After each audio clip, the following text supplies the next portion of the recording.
Hi viewers, I am Dr. Aditya Somiyaji, consultant orthopedic joint replacement and sports surgeon and foot and ankle surgeon.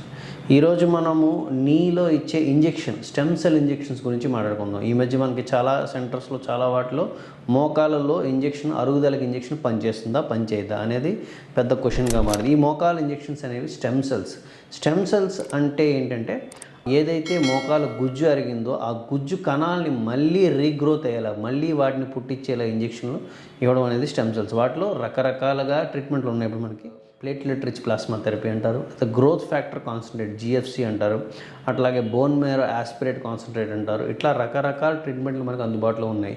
ఇవి పనిచేస్తాయా పనిచేయవా? ఈ మోకాల అరుగుదల అనేది వయసు రీత్యా వచ్చే అరుగుదలలో వీటి యొక్క వాల్యూ కొంచెం తక్కువనే చెప్పాలి. ఎందుకంటే మోకాల వయసు రీత్యా అరుగుదలలో కార్టిలేజ్ అంటే లోపల ఉన్న మృదులాస్థి యొక్క స్ట్రక్చర్ అన్నీ మారిపోతాయి.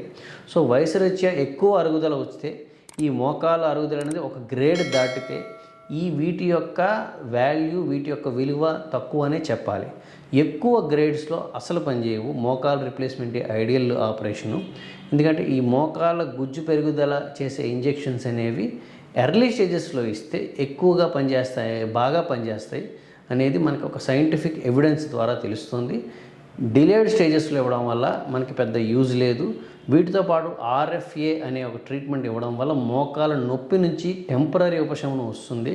పూర్తిగా ఈ ఇంజెక్షన్ వల్ల ఉపశమనం వస్తుందని గ్యారంటీ లేదు. కానీ ఎర్లీ స్టేజెస్లో వీటి వల్ల కొంచెం డిలేడ్గా వీటి నుంచి కార్టిలేజ్ అదే మృదులాస్థి గ్రో అవ్వడం వల్ల నొప్పి తగ్గే అవకాశం ఉంది.